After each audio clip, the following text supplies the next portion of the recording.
Hi, my name is Lou Weir, and I'm a Diamond Approach teacher in Ann Arbor, Michigan. And I teach both online and in Ann Arbor, a variety of courses and classes around meditation and the Diamond Approach. And it's a real pleasure to have you here today so I can share with you about this wonderful work that I've done for over 25 years. And I also hope that there's something in my talk which will help you on your journey, wherever that journey is or goes. The spiritual path can be described many ways: finding your way home, finding the beloved, union with everything, an expression of God's divinity. But what has led me for many years is a sense of finding my true, authentic self. This place does have a feeling of being at home, being self-supporting in a relaxed, open way, with a sense of acceptance of what is. It connects with the feeling of deep contentment and a vulnerability that's so deep and transparent that nothing sticks, and a depth of centeredness which isn't pushed this way and that. No place to go, nothing to do.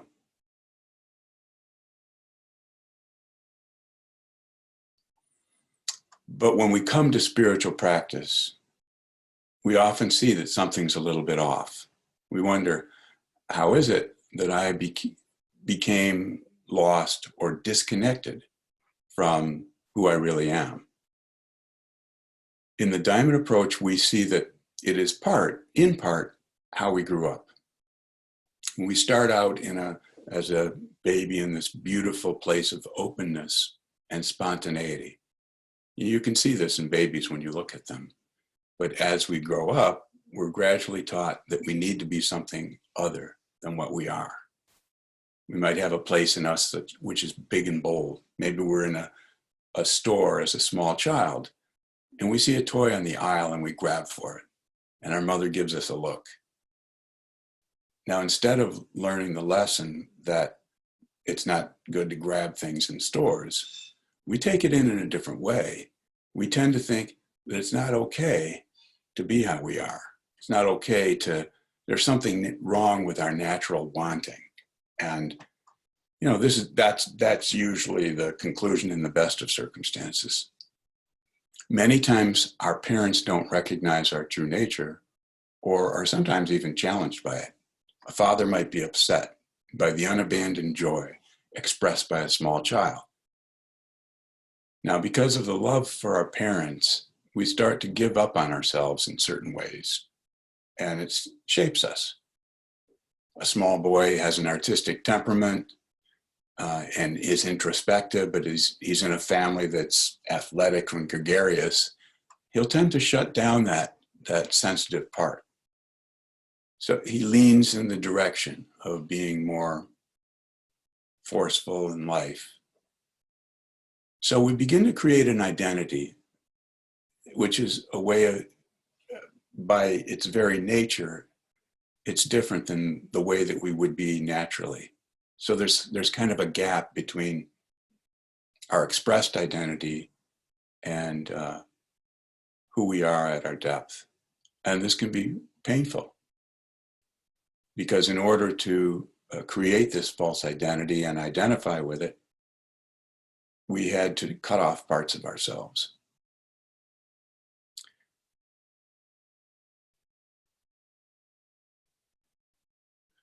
And then after that, we start to lose the actual awareness of the disconnected parts. And we start to feel that the created self is all there is. We inhabit it so fully, we forget our depth. We forget who we are.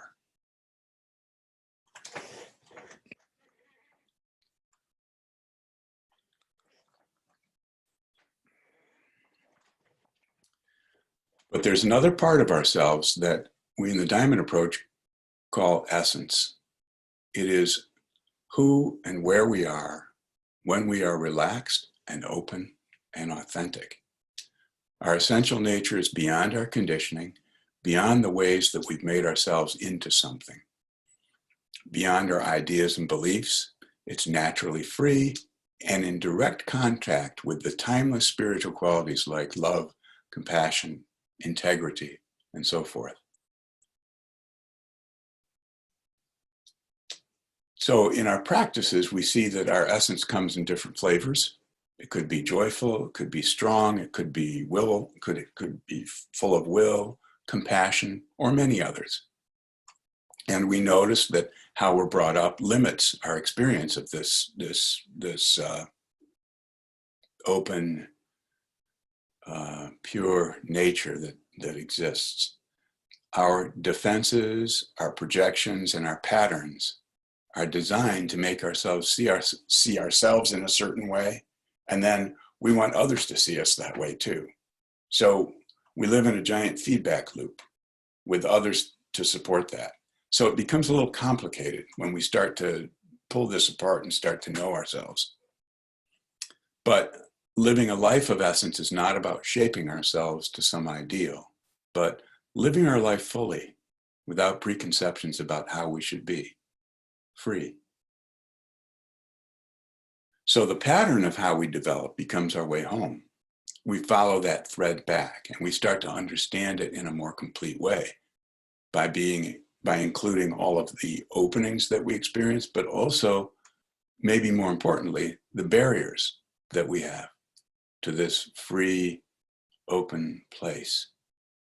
So our path, our individual path becomes a reflection of our experience, and our experience is then a reflection of the path. And the details are different for each person. Each path is then very personal to you and attuned to you. And that leads me to two principles of our inquiry practice, which is the primary practice of the Diamond Approach. We do a lot of meditation, but we also, the investigation portion of our practice is probably what we spend most time on, and that's the inquiry practice. So two principles of the inquiry practice. Nothing real can be lost. That means that we may have lost sight of these things, but they're always there. And what's required is just attentive looking with curiosity, interest, and love. Now, a related principle, your truth at this moment, whatever it is, it might be a relative truth like I am angry, is connected with your deeper truth. So the inquiry starts wherever you are with clear-eyed honesty. And every time we lift a veil, we come closer to a deeper truth. But let me give you a couple concrete examples of essence, and I think that'll be easy to relate to.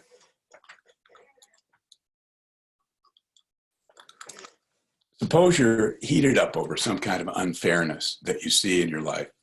And that heat is what we call the red essence. It's the aliveness rising in you. Now, it could be mixed with anger, but there is an aliveness and strength to it. Or maybe you have a friend who's undergoing difficulties. You will naturally find that your heart opens and you feel a natural compassion for your friend. This soft, attuned place is the compassion, or what we would call the green essence rising. Or you're on a hike and you come out of the trees and you see a beautiful sunset over the valley in front of you, and your heart just opens and expands, and your mind is stunned to silence by awe. And that's also essence. So we see that essence rises in our lives, but we don't often notice it so much because we don't have as much acknowledgement of it when it rises. So that's part of our work, to pay attention to that. And in the longer frame of reference in our work, as we see it more, it begins to be more active and helps us from the inside out, so to speak. So everyone's path is a little different, and we all have our own path to come home. And our inquiry is designed to support this in all ways. We see more and more veils lift and fall away, and our essential nature is more active, and our awareness includes more and more. And we begin this by becoming storytellers. We tell our story and we let it come to light. And now, I was first given this idea by another teacher, and I admit that it raised my eyebrows at first, because in spiritual practice, we also recognize that our stories are one of the ways that we reify this small, separate self. Like, I am the strong one, I'm the weak one, I'm the clever one, I'm the one who messes up, I'm the one who gets everything right. So those habitual stories are part of the small self and part of the ways that we, support it. So when I say storytellers, I mean in the inquiry process. We learn more about ourselves and each other. And we share our dreams and what we want out of life. And we learn about our unconscious. We start to bring that to life. We question what we want, and we see the limits and the truths of that. We look at big questions and small. Why do I want that particular house, for example? Or why am I unhappy? And we empty out. We begin to tell our story, not to show somebody else how wonderful we are, but to see what is the truth of it. So as we do, we start to release our beliefs. And we also, as we practice, we hear other truths and we learn how to listen. And we get a little closer to what's true. And we start to release the bondage of the ego. It is not permanently attached. It can thin out, can melt away. And our practice takes it in segments. We don't look to lose the whole thing at once. Essence can arise more. We need that space. We need to release that old stuff. It's the moldy, past its due date stuff. And as we do, we become more transparent, and we're less lugging around our old ideas and more flexible. We allow some new things into our lives. Essence starts to hold us more, and it holds our whole life for the betterment and beauty of who we are. We can't bend our true nature to ourselves, but when we tell our truth the best we can, we start to see it come closer. And then it can also imbue the way we are out in the world and how we relate to ourselves and it. So I want to do a practice now. Let's do a little practice together, and we'll find out how the inquiry practice is. And this will give you a taste of what we do in our work. We have two basic inquiries which we do. We have one which we call a monologue, which is done in groups of threes, and usually, and then we also have a repeating question, which is done in groups of two. So today I'm going to propose that we do a monologue. So I will break you up into rooms in the Zoom process here of three, if possible, and there might be a two depending on the numbers. And each of you will have 10 minutes to explore a question. Now, one person will do a verbal exploration, and the other two will be silent for that 10 minutes, and then you rotate around until everybody's had a chance to inquire. When you are the silent listeners, just pay attention to your partner and also yourself without trying to influence the speaker, either verbally or non-verbally.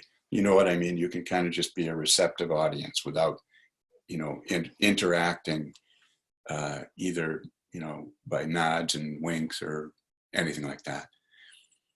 When you are the inquirer, open yourself up to the experience with curiosity and interest. Let yourself be surprised. There is no right answer, so just be where you are with it. So that's the process. And now let me give you the question that I'd like you to consider.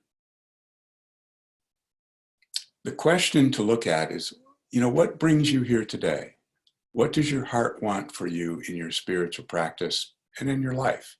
Maybe what your dreams are, or how you, something that your heart's yearning for. Let your heart lead and listen to it as you inquire. Now, I'll add 5 minutes to the time for organization. So we'll come back in 35 minutes and I will put that on a chat to you, what the exact time is.